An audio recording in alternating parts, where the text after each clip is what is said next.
Hello friends, and welcome to the Hanged Man in the Moon. If this is your first time here, welcome. Thank you for coming. I'm pleased to meet you. If you've been here before, thank you for returning. I'm truly honored. Friends, if you are a returning visitor, you already know that this is my deep dive into the Thoth system. The system that was initially created by Lady Frida Harris and Harris-Crowley. And I'm still at the beginning of this deep dive, and I've already realized how expanding and expansive and intriguing this system is. It's a little darker and a little bit more uncomfortable than perhaps the way I usually would read the Smith-Waite system, and I call it a system, yes. Take it for what it's worth. But it is asking of me growth. It's asking growth of me, which I enjoy. I like that. Though it is at times, oftentimes, a little uncomfortable. And actually, that kind of discomfort is going to be running through this week's spread. And I've got the spread all laid out for you. And we'll talk about the spread, we'll talk about the cards in just a moment. But before I do that, I'd like to do a couple things. One, I'd like to thank you.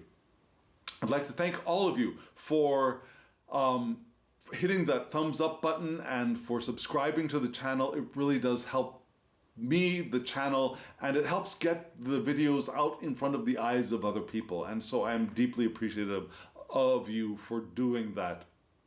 Thank you. I'm also appreciative for those who've reached out and asked for readings. I enjoy doing that. And if you want a private reading from me, my email address is below. Shoot me an email, we'll get you a reading. So there's all of that there available for you. Whatever system you want. Tarot de Marseille, Smith-Waite, Thoth, whatever. We'll work it out. Okay, so friends, the next thing I want to do is talk about the title of this week's video, which I'm still thinking is going to be Cleaning House.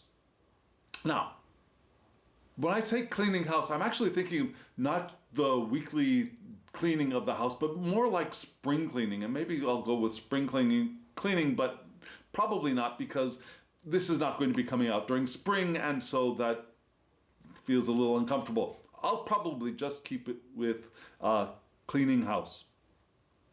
But think of the big cleaning, yeah? I don't know if you're like me, but when I go to begin a big cleaning project like spring cleaning, I am of two minds.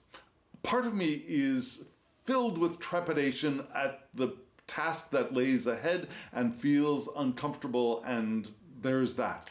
The other part of me is anticipating the sense of freshness and cleanliness and the newness that I will feel after it's all done, and maybe even during the process.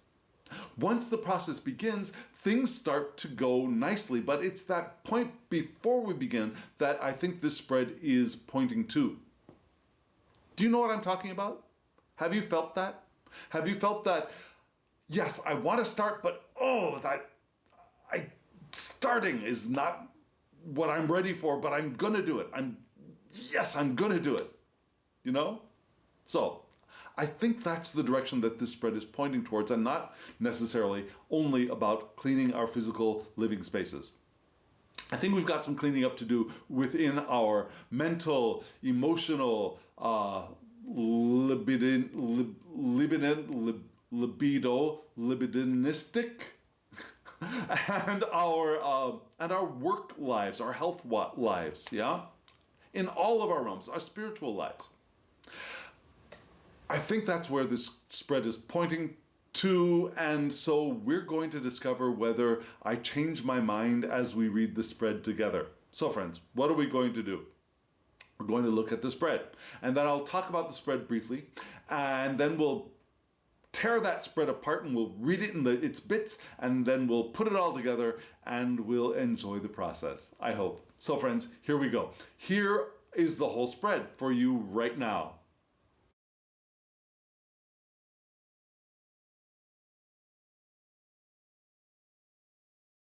This is the second week that I've used this set of cards together. Do you recognize them? If you are new here, let me just tell you that they are all kind of available.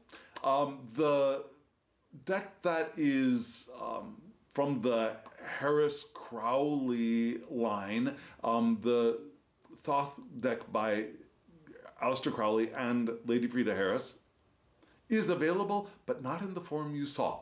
I trimmed mine down. That is the large, readily available on Amazon and any bookshop, large edition of the modern reprinting of the Thoth Tarot. And I chopped the borders off. I chopped it down to just a little bit of the bottom border, so I still have that information down there. I chopped up the top, the sides. It's not such a difficult job. If you want to get a deck that looks like mine, and I love the size, I love the way it reads, I love the way it looks, freed from those very thick borders, you can do it too. And I would direct you to Don Michel's videos on trimming if you've never trimmed before. She gives great instructions. So there's that. The other deck is on Make Playing Cards. You can order it very easily. It's called the Ashara Tarot. It's in the description box below. And then we have the 2 cards from the Oracle deck that I'll put a link down there for the Facebook page of the creator, and you can reach out to that person and order a deck, I'm sure. So, available. Now, again, if this is your first time, let me just give you a rundown of what you saw. You saw 5 groupings of paired tarot cards. Yeah, in the center, this is called my 5-element spread. The center is the ether element for spirit, for the divine, for messages from the beyond, if you will. In the upper left-hand corner, we have fire for our passions, our creativity, our inspirations. In the lower right-hand side, we have water for our emotions and our intuition and our also a different kind of divine. Fire and water are different aspects of the divine for me. Fire is the spirit from above, you could say, the spirit of bursting light, and the water is the spirit of the depths of the unconscious, from the spirit of the collective conscious, the spirit of the deep waters, if you will. Upper right, we have air, which gives us our thoughts, our rationality, our communication, our vision, and our planning, all of those mental things and our vision things. And in the lower left-hand side, we have earth, which gives us our physical bodies, our health, our work, the things we do in the world, our resources to do those things like money, finances, and other stuff, including time. So that's how that spread goes. And then on the very ends, the 2 ends, you saw 2 cards from an I-Ching Oracle deck, and they will give us advice or sometimes a reiteration, a restatement of some of the main points of the spread. It can go either way. So friends, we're ready to read. Let me show you the 2 cards for the ether section right now. Here they are.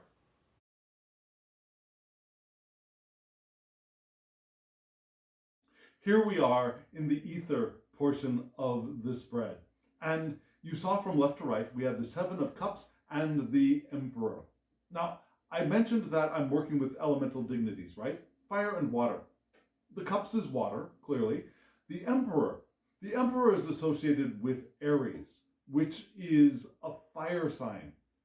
So, fire and water are ill-dignified. They mutually interfere with each other, which is where I first began to sense the tension and the disharmony of a lot of this spread. However, there's another thing to consider, which I recalled after I looked at the spread for a while, that Aries is the domicile of Mars, right?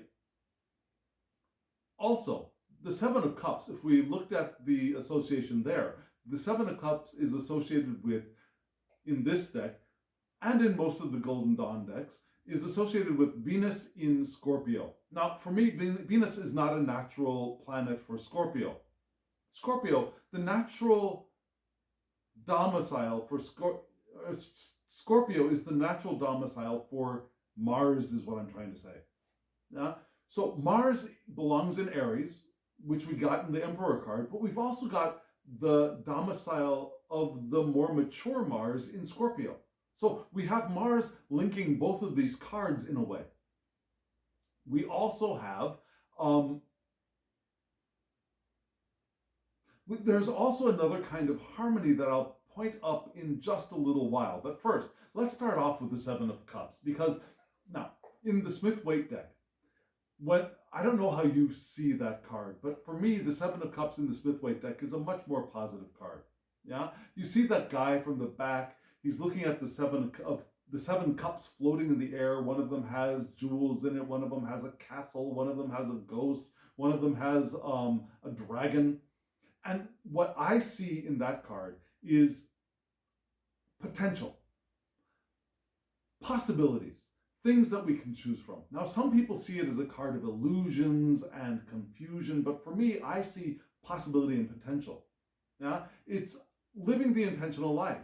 Yeah, living an intentional life, we place these things that we want to experience out on our path of the current of our intention, and we open ourselves to the power of intention and we move in that direction. So that Seven of Cups card to me is placing those things on the current of our intention. This card is not that in any way, right? What do we see here? We see these cups overflowing with what looks like slime, right? That slime is dripping down into water that looks less than clean. And the name of this card is debauch. Now, when I first think of the term debauch, I think of like drunken parties and, drunken parties, drinking a lot, over imbibing, maybe even overeating. Maybe this card is more like the morning after. Why? Well, first, let's point out the planet in the zodiacal sign. Now, Venus in what? What is it called? Scorpio. Venus in Scorpio. When people have Venus in Scorpio as part of their natal charts, they are, if we just want to pull out one key statement, they tend to be mysterious and the brooding romantic who keeps their hearts guarded. Yeah? By the way, I'm Scorpio ascendant, just full disclosure. So I like Scorpio. I think Scorpio is a very positive sign. Don't know what you think, but for me, Scorpio is a really positive, cool sign. My grandmother is a Scorpio sun. Love Scorpio. But this card, we have Venus in here. So our love is in this card of transformation and death and sexuality. So it's not the loving, open, beautiful romantic. This is the brooding romantic, right? Now, Crowley, when discussing this card, points to the guilty conscience. Like I said, like the morning you wake up after a party of debauchery and that feeling, oh my God, what did I do? What happened? What did I say? Oh my God. Yeah, the guilty conscience the morning after. So Crowley suggests that this is the time to be ruthless and cut out the mess at the root of the query. And the root of the query every week when I do this series is, how can we live the following week more intentionally? How can we live our lives more intentionally in the coming week? And so the beginning of the answer to that question from Spirit, from our ether, is to clean house. So that's why I titled this video Clean House, right? Primarily it's because of this card. Clear out the sludge and the gunk and the grime that's there. Crowley suggests to draw the line.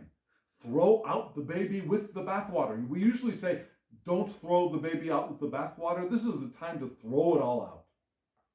Baby and all. Get that baby out of here. Start afresh. Start new. Start clean, right? Take out the old damp laundry and lay it in the sun to dry out and sanitize itself with the UV radiation. Clean it up. So that's where we begin this week's spread, with this. Yeah? Debauchery of all this sludge, it's time to get rid of it all. And we pair this card with the Emperor card. Now, let me just tell you that the card in this deck, this is the Ashura deck. Like I said, it was available on Make Playing Cards. This card is much easier on my eyes than the one drawn by Lady Frida Harris, and we'll see that in a little bit. Spoiler alert, we'll see it in a little bit. But that card is all reds and yellows and fiery colors that is a little overpowering on my eyes. This card, not so much, but we still get that sense of fire here, right? Now, the Emperor, again, is associated with Aries, which is the domicile of Mars, from which cardinal fire's vital attributes enter our world, enter the question we're asking of the Tarot right now, which is, how do we live more intentionally? And this comes after the debauch. This is time to, what do we call it when we burn things away to clear out the residue? Yeah, it's not fire. It's clearing fire. It's when we burn things to get rid of what's left over in like a field, or to make a blocking. When there's a forest fire, we clear out part of the forest to block its path so it doesn't keep going, and we burn the fire backwards. I mean, it's those kinds of things that come to mind when I see this card association with this card. And the Emperor card is associated with, again, on the Tree of Life, the path is from Chokmah to Tipreth. It's from our wisdom, Kether Chokmah Binah, Chokmah to Tipreth, to the heart. Wisdom to our beauty, to our hearts. And quite different from the Emperor in the Smith-Waite deck, where we think of structure, and we think of order, and we think of dominance, and we think of the paternal structures. Here we get something very different according to Crowley. Now, in this one particular deck, I want to point out one thing here, which I think is pretty cool. Do you see the alchemical sign there, right below, not below the Emperor's crotch, but on the Emperor's knee? Do you see that right there? That's the alchemical symbol for sulfur. Now, there are three main elements for doing the great work, right? Sulfur, salt, and mercury. This is one of them. This is the fiery element of the alchemical process of creating gold, of creating the Philosopher's Stone, of doing the great work. So we got the fire emphasized there. So for Crowley, this is the card of energy, ambition, originality, vigor, vim and vigor, right? It's a surge of energy, something that needs to be expressed, to burst out, to break out into the open. This is also our individual power, our willpower, our uniqueness as well. Very different from the Smith-Waite decks. And the suggestion here is there's no need to follow anyone or anything, and even our own history. We don't need to follow our past. This is the time for us to liberate our true natures and let our freak flag fly with energy and power and ambition. And so, because, we mentioned that these two are ill-dignified, and yet Mars does link both of these. So I get the sense that these two cards, we get a kind of progression. We clean out the gunk, and we expose ourselves and our true natures to the world for our own ambition and our own success. Now, this card in this deck is associated with He in the Divine Tetragram. It's associated differently by Crowley, but this is associated with He in the Divine Tetragram, which is the creative feminine, the taking and giving of self, to reveal. And because it's associated with He, you can see it right down here. You see the He down there? Yeah, it's associated with He. We also have the rune Raido, which is a new way in life. It's the new perspective. It's the refreshing of the cycle, the refreshing of the rhythms. Also reconciliation and communication. But you see though that newness that is expressed in a feminine way, perhaps, which softens the emperor a little bit, in a creative feminine way of taking and giving, but also revealing of self and starting something new, new perspective. All wonderful things after this debauch card, which isn't the debauch. It looks to me like the suggestion of the cleanup after the debauch, right? And we've had some very challenging cards in the last few weeks, primarily from the Suit of Swords. Yeah? The Weltschmerz card, the Three of Swords. We've had cards for failure, for, the Eight of Interference, the Eight of Swords. Things that a lot of swords in the Harris-Crowley deck, in the Thoth Tarot system, the swords are very negative. Perhaps even more negative than the cards in the Smith-Waite deck, at least for me. And so we've had a lot of that negative mental disharmony entering spreads up until now, and so it's apparently time to clear out that stuff. Yeah? Does that make sense, right? So now we're going to move right into the fire portion of this week's spread. Here we go into the fire.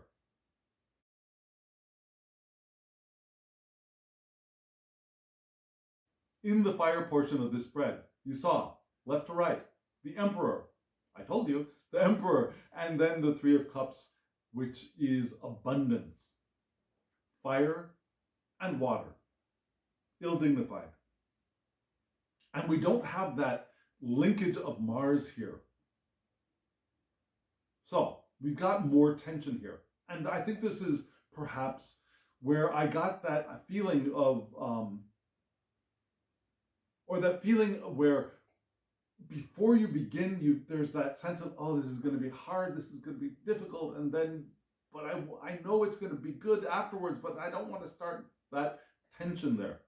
I think this is where that tension I felt seemed to be emphasized.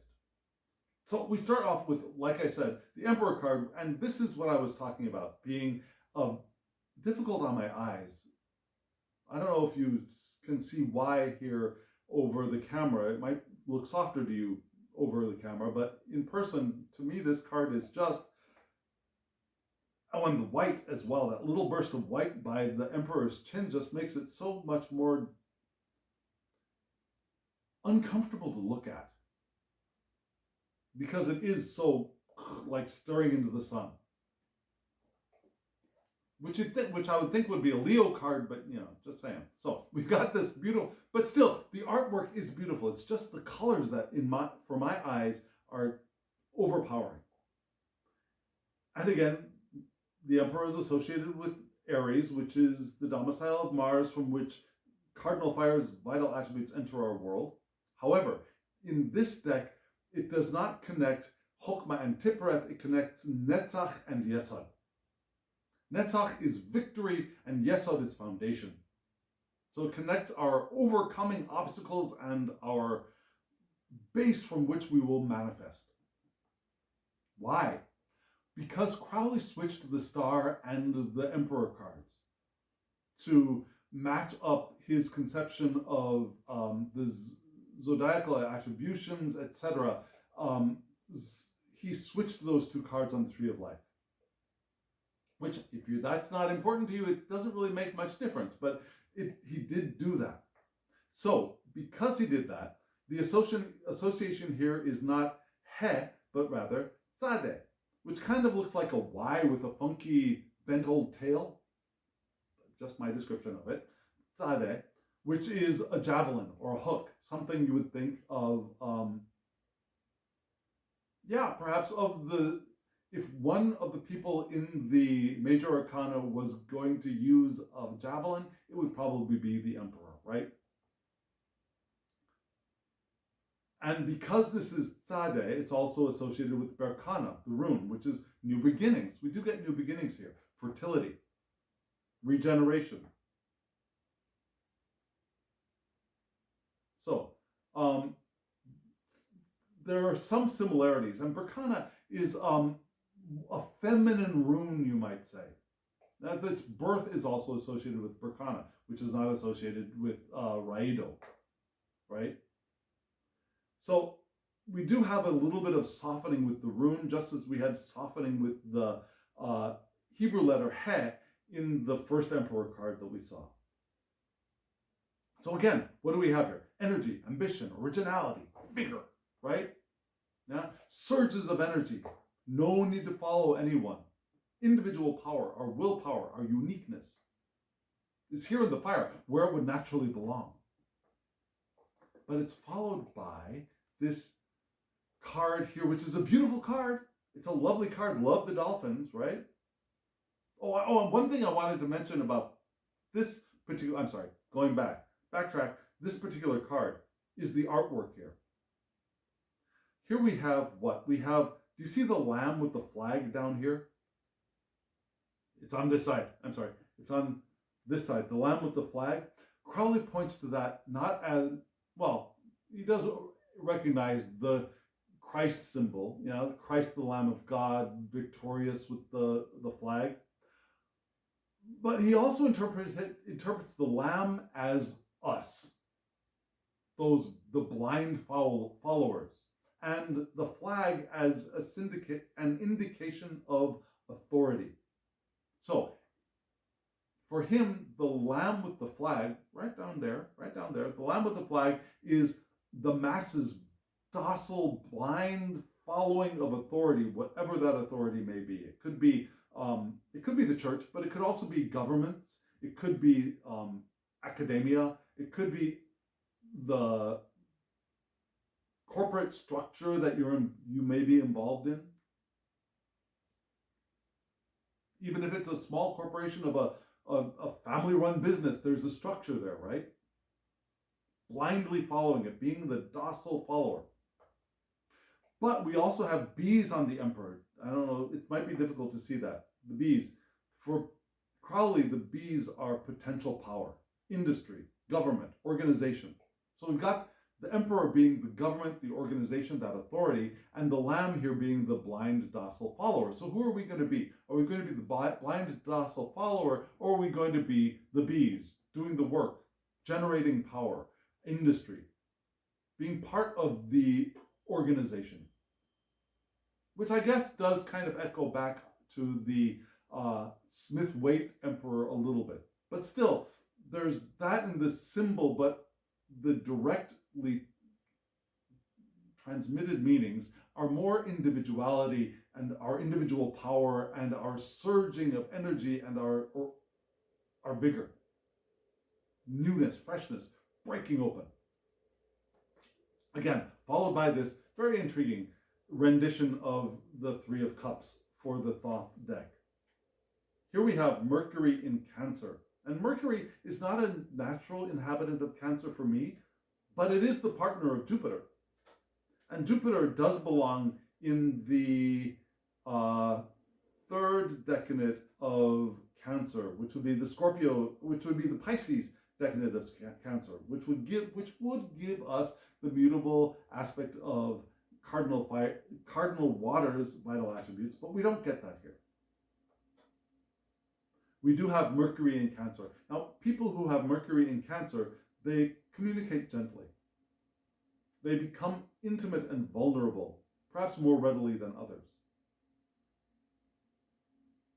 This was a beautiful card. I love the dolphins. The eyes in the cups are a little bit odd, a little unsettling for me, but it's a beautiful card. It's fresh, it's vital. Now there's fulfillment of will received in love. The title is Abundance, right? The potential to be lost in the underworld is possible here.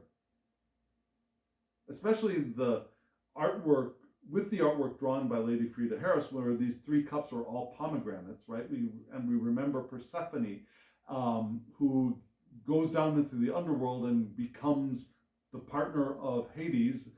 Some people say she was tricked. I see it, she comes into her full power. She becomes the queen of the third of the three realms. Yeah? When she was up on top, she was her mom's daughter, and she had very little, she didn't have her own agency. Down in the underworld, she comes into her own, and she becomes the queen. So, I've got a little bit of a different perspective on that story. But yeah, this is the card of abundance. Fruits of our labors may be passing. There are mixed blessings here. So, I think these two cards together in this spread, especially at this moment, is we want to do this and we want to be careful of this, because this abundance, which is probably actually our debauch, the remnants of our debauch, right? But we can recall it as our abundance, where we remember the party that we were having, where we were drinking all this and enjoying all of that and eating all of this and talking with all of these people. And it doesn't actually have to be a party, but it's those kinds of feelings where we look back at the good old days, even if it was like last night or a week ago, and we see, oh, it was so much fun there then, but now I've got to clean up afterwards. But it was so much fun then, and it's so much fun then that can stand in the way of our attaining this, right? Because we won't be doing that work of the debauch card of cleaning house, which is being called for right now. So this abundance is wonderful, and it's perhaps a wonderful memory, and we can cherish that good stuff that is perhaps still here, but we want to make sure that we don't get distracted from doing the work of the Seven of Cups, which is cleaning up, getting rid of the gunk. Yeah? I think that makes sense. So, friends, we're going to move right into the water section of this spread. Be an interesting pairing of cards. Let me show them to you right now.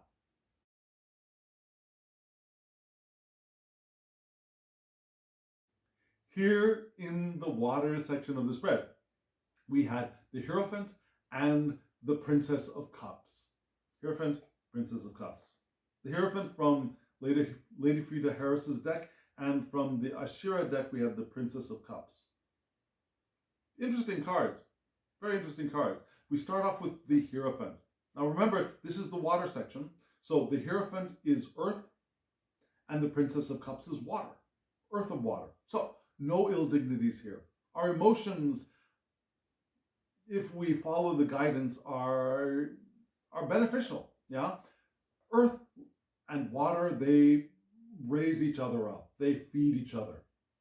So this Hierophant being here in the water section of the spread is beneficial. It's well dignified. Because the Hierophant is associated with Taurus, which is the domicile of Venus, from which fixed Earth's vital attributes enter our world.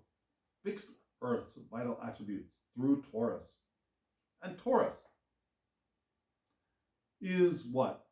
Taurus is the don't push me, but I enjoy what I experience in the world. I enjoy the beauty that's around me. I enjoy the work that I do, and you're not going to push me. I'm going to do it at my own damn speed, but I love it. As long as you don't mess with me, I love it, right? And the moon is exalted in Taurus, which is unfortunately not all that important, I guess, to this spread, frankly. Okay, so never mind. It's just something that came to mind. Yeah, the moon is exalted in Taurus.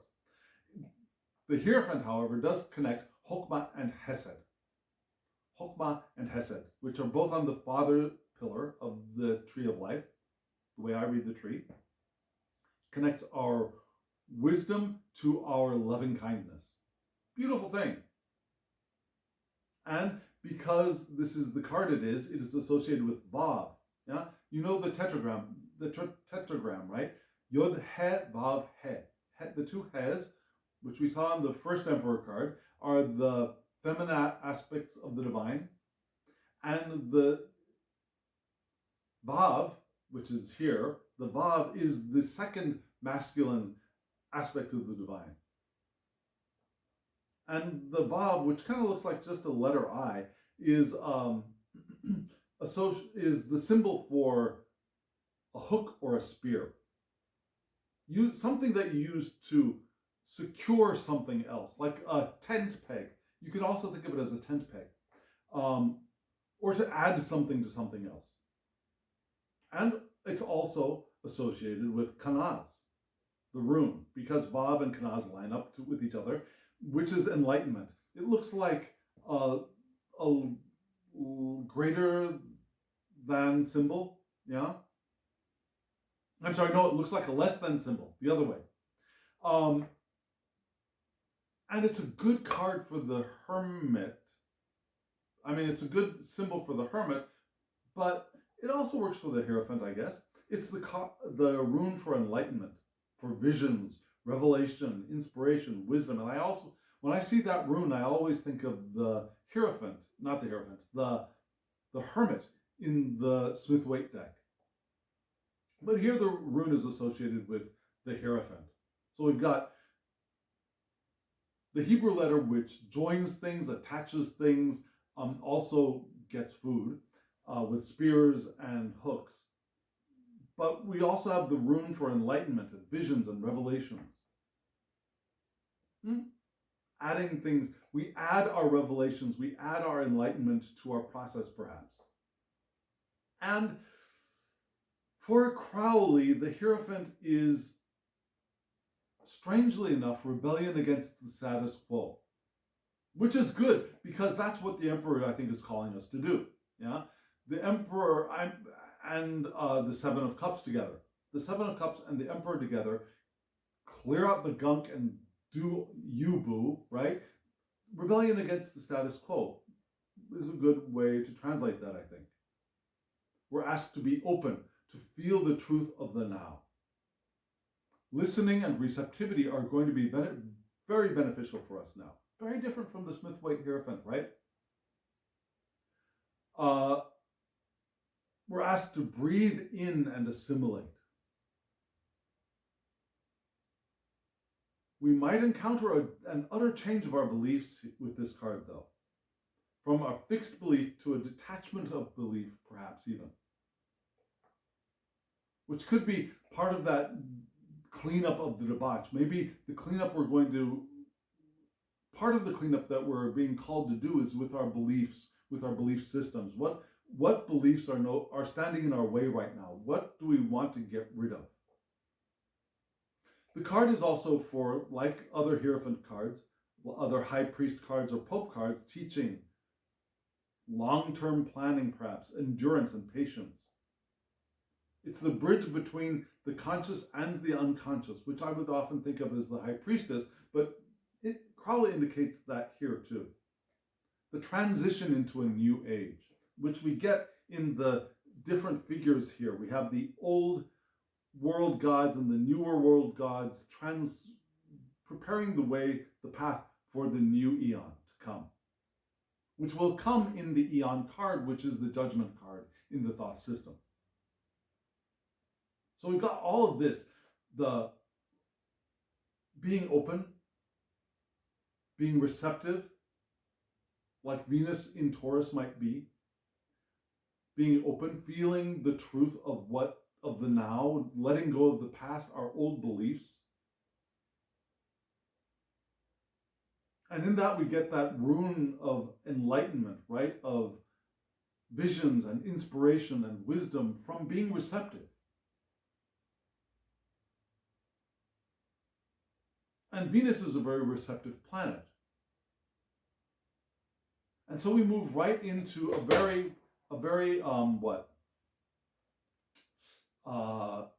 supportive card with the Princess of Cups, which is Earth of Water, right? Princesses are Earth, and this is in the suit of water, so the Princess of Cups is the Earth of Water. Connects the water and the earth beautifully together. Now, Crowley associates the Princess of Cups with hexagram 41, which is pronounced sun, or soon maybe, which is mountain over marsh, which says that something is lost, but something else can be gained. Remind you of that debauch and the Emperor card at all? Looking at the bigger picture. And with this princess, Crowley suggests washing away complexity,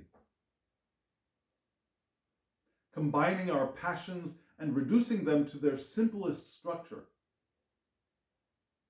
Like a Scorpio.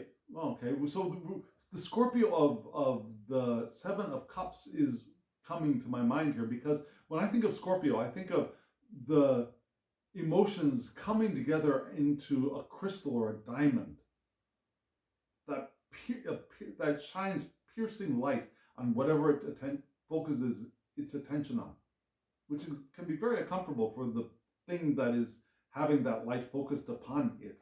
But so I get that a little bit here as well. We reduce things to their simplest structure, which would be the clearest structure. Crystallization of plans. She's the putter together of things, reminding us of the Vav Hebrew letter. And yet going with the flow might still help here. Now we go with the flow, but we crystallize our plans, we crystallize our concepts, we bring together our passions to the simplest, clearest form, which will be very beneficial for this Hierophant. Doing the work of being open to the truth, we crystallize what we have, we clear away the stuff that is the old beliefs, and we're ready to move forward and with a clearer, simpler path, a simpler vision, a simpler way of understanding, a simpler way of being. While we also look at the big picture. Now we look at a full map and then we see our path through it, right? We don't just look at one little portion of the map.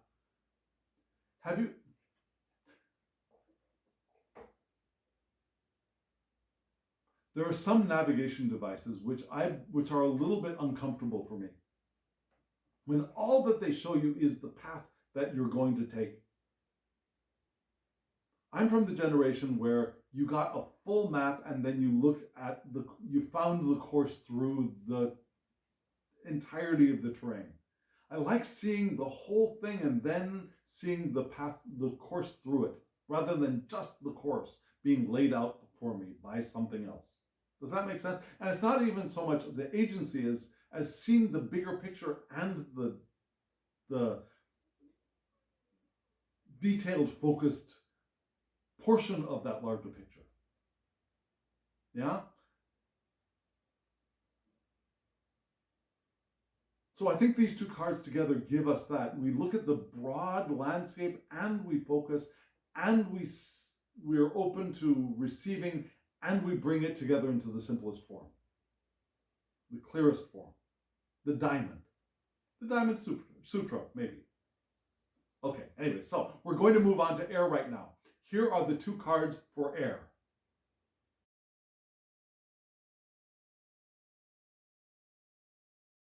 The two cards for air, from left to right, were the Knight of Cups, which would be the King of Cups in a Smith-Waite deck, and the Prince of Wands. So we've got Fire of Water, and we have Air of Fire. Fire of Water and Air of Fire. Prince would be the Knight for me in the Smith-Waite deck. But we're going to start off with the Knight of Cups. Now, the Fire of Water, which is associated with Pisces, which is the domicile of Jupiter, from which mutable water's vital attributes enter the question we're asking of the tarot, enter our natal charts, enter everything. Now, the Knight of Cups is associated with hexagram 54 by Crowley, which is Que Mei, which is thunder over lake, which tells us don't put the cart before the horse. Now, don't get things all turned around. Current plans or matters might face unfavorable circumstances, so consider thoroughly before taking action. Think before you do. Think before you act. That's what that hexagram says. Now, for the Knight of Cups, we're asked to think. because there's a risk to taking action and there's a risk to passivity here, according to Crowley. We want to make sure the tail is not wagging the dog. We want to make sure that we're doing the work of the dog, not following our butts. We're asked to get a grip and take a scalpel to the situation. Remind you a little bit of the Seven of Cups from debauch, a little bit, yes? And awareness can break down our habitual structures. Now we want to clear out the stuff. We got that in the Seven of Cups card. We got that in the Hierophant card as well. So here, and how do we do that? We use our awareness. And perfect for this being part of the air section of the suit. Yeah, we focus our minds. We're talking about mind here. We're talking about awareness and our vision. We focus that on what is, and that will break down. Our attention will break down the rigid structures that we have accumulated. And this card is paired with the Prince of Wands. And I love this Prince of Wands. Look how the water, I love the Knight of Cups here as well.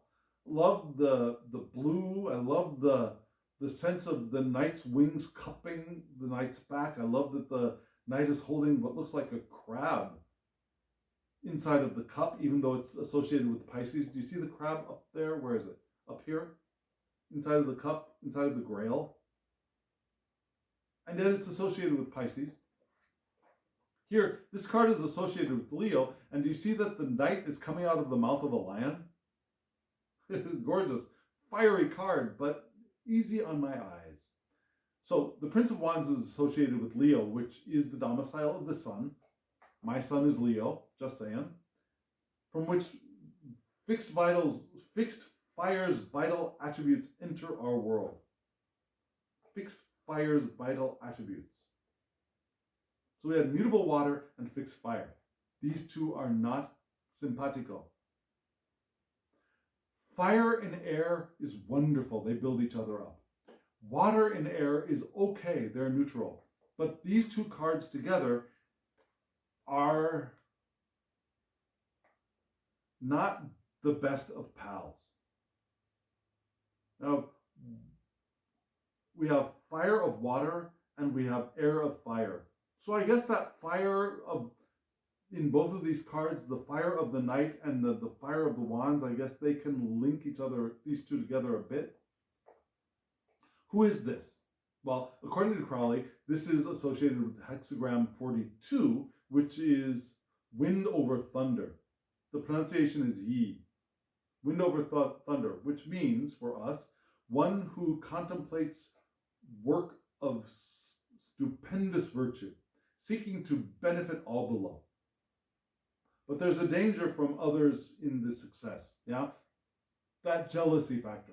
You do, even if you're doing this wonderful, stupendous work for other people, some of those other people are going to be jealous and want to take over, want to knock you off of whatever pedestal other people might be putting you up on. So there's a danger there, but there's also a power, strength, beauty here as well. So, expansive but all-consuming energy is here, and it's volatile. It's a volatile substance. It's expansive, again, and this energy could crack open locked doors, but we may not want to carry this energy for a long time. Even Crowley says that. Crowley really loves this card, and yet he says that this energy might be too much for us to be hauling around for the long term. We may be questioning whether our sense of entitlement is applicable now. Are we feeling more entitled than we should be? We may be holding on to some old aspect of self and being cruel rather than releasing the old.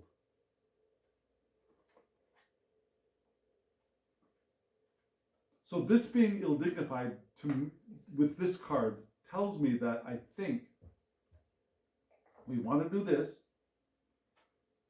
And we want to be careful. There we might be able to momentarily take advantage of the Prince of Fire's energy and potential and crack open that stuff, because some cracking open has been recommended in this spread, right? Crack open some stuff. But after we've done the work with that energy, put it down. Step away, right?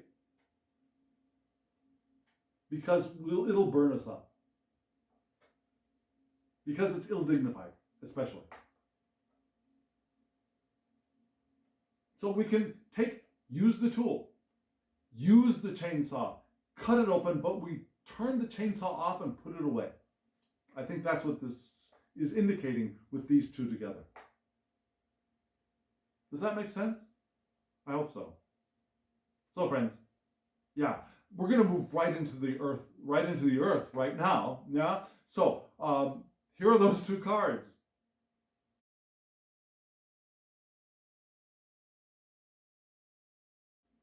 Here in the earth, we've got two intriguing cards.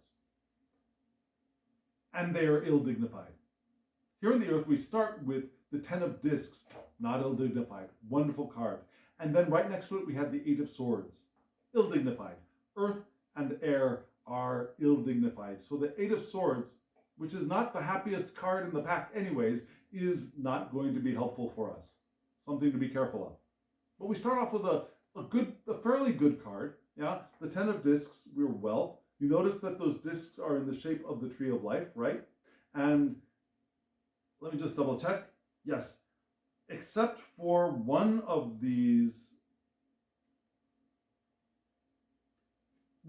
symbols inside of the coins, the one that my finger is near, except for that one, all of these symbols are associated with Mercury, which is good because we have Mercury in Virgo, which is a natural place for Mercury.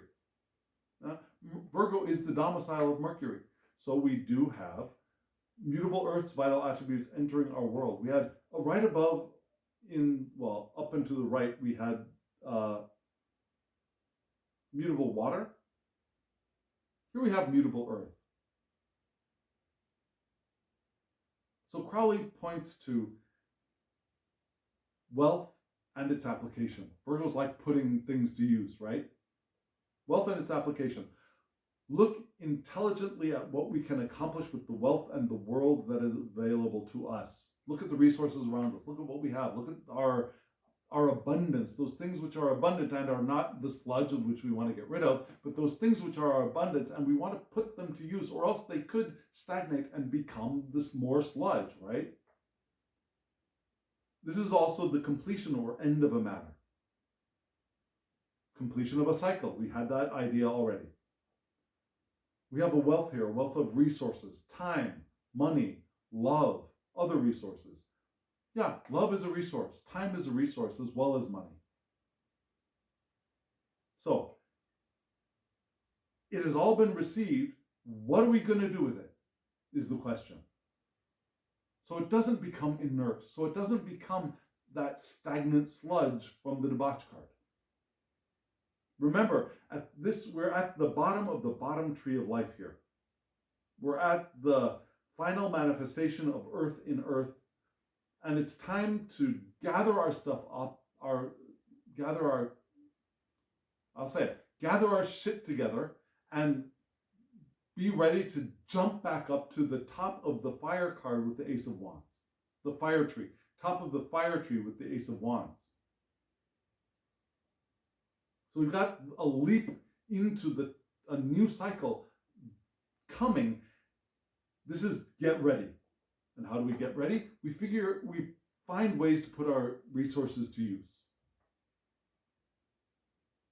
We have the stuff we need, we apply it now.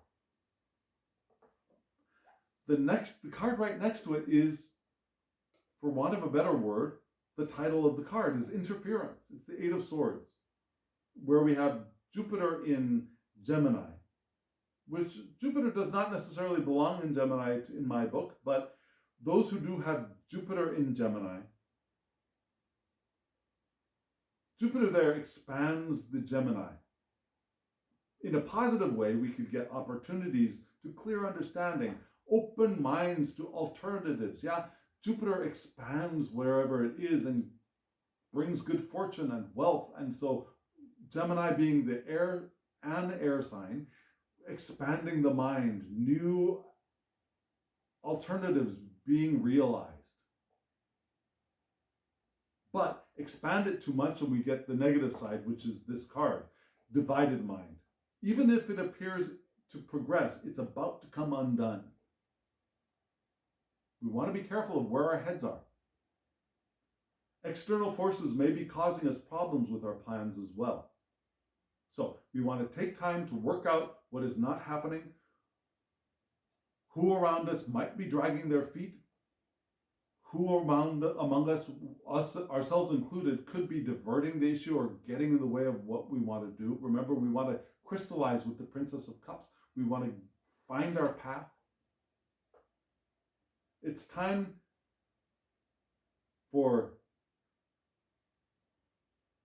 making decisions or working through a thought process efficiently and acting rather than listening to noise. Rather than listening to noise, period. But remember, we are also asked to keep open, to be receptive. But that doesn't mean we have to listen to the noise. We let that noise pass through and we receive that stuff which will be beneficial for us. And we let the rest pass.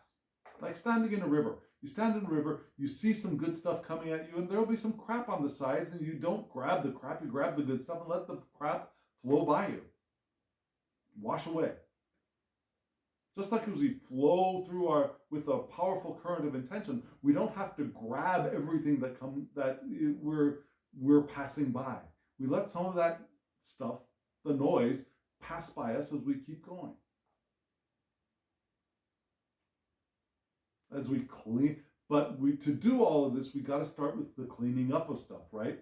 Which is where we got the information, which is the information we got from the Seven of Cups card at the beginning, with the Emperor paired with it. So that we are able to do the rest of this stuff. And be careful of this. Be careful of our minds dividing. Be careful of grasping at too much. Be careful of not putting the stuff we have to good use. This card. Also check out if we're being negatively influenced by something or someone in our environment. But we want to move towards the clear understanding and avoid the divided mind potential of this card, especially being ill-dignified with this card here. Does that make sense? So that's in our practical daily lives. We want to do that. So friends, we've got 2 cards of advice from the I-Ching. Are you ready for them? Here they are.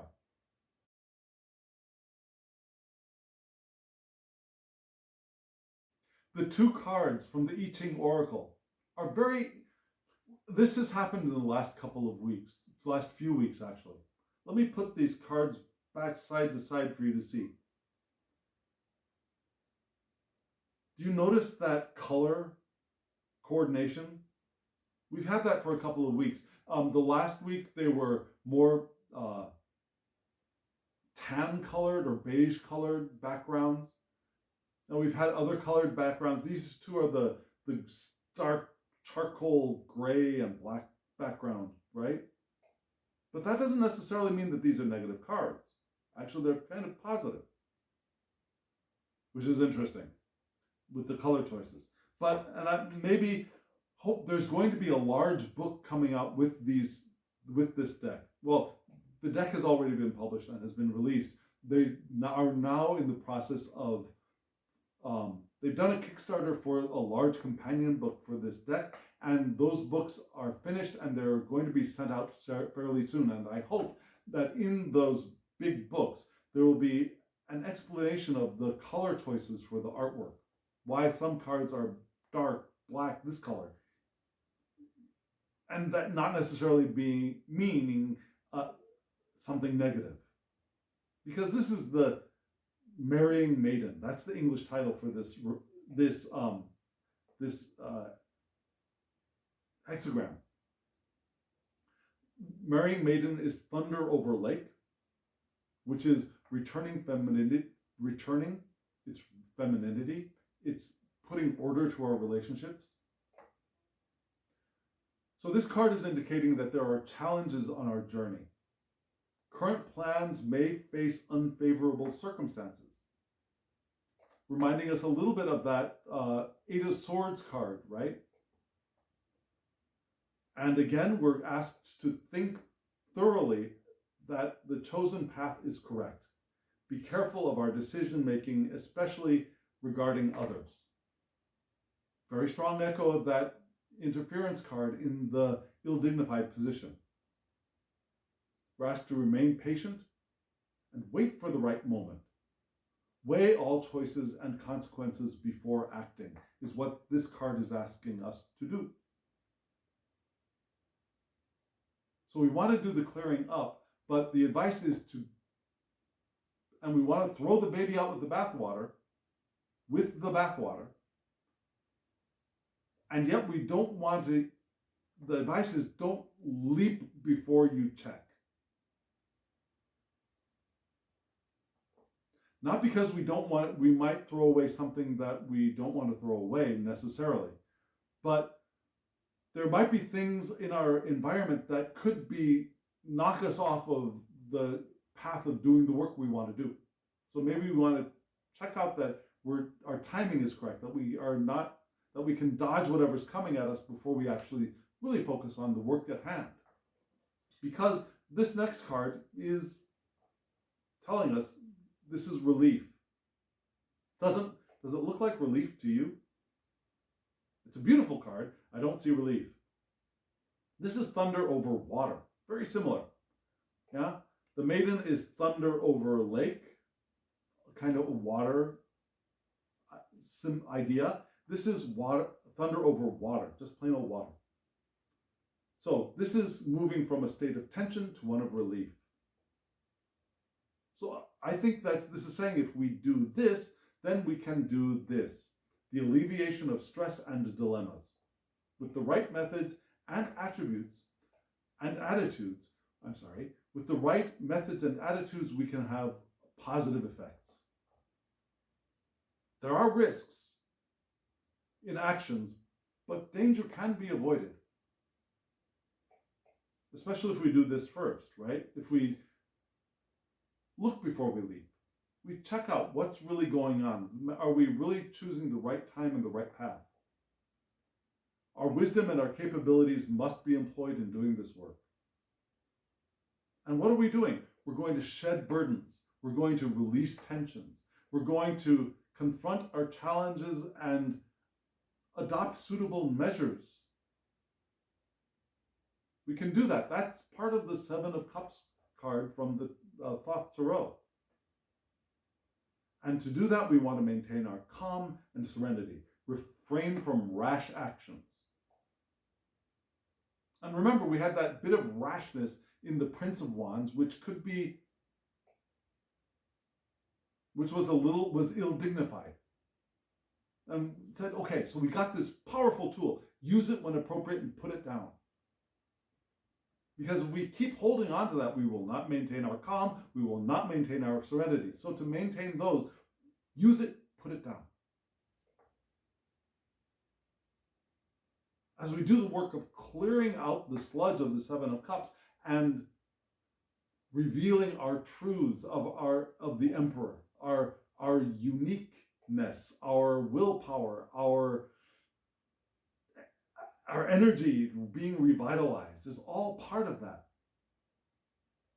With the cleanings of houses. Does that make sense? Do you see the coherence to this reading? How cards are echoing between each other? I hope you do. If you do, let me know in the comments below. If you don't, let me know in the comments below. I'd love to talk. Thank you, friends. Here we are at the end of a spread. Thank you for joining me on this journey, and it has been an incredible journey. If you're curious about why I'm saying that, ask me in the comments below. I will tell you. Today has been a journey. So, friends, Thank you for coming on it with me. Now, as always, I wish you love, joy, well-being, and pure awareness. Thank you. Thank you for all you are and all you do, and for being here with me. Thank you.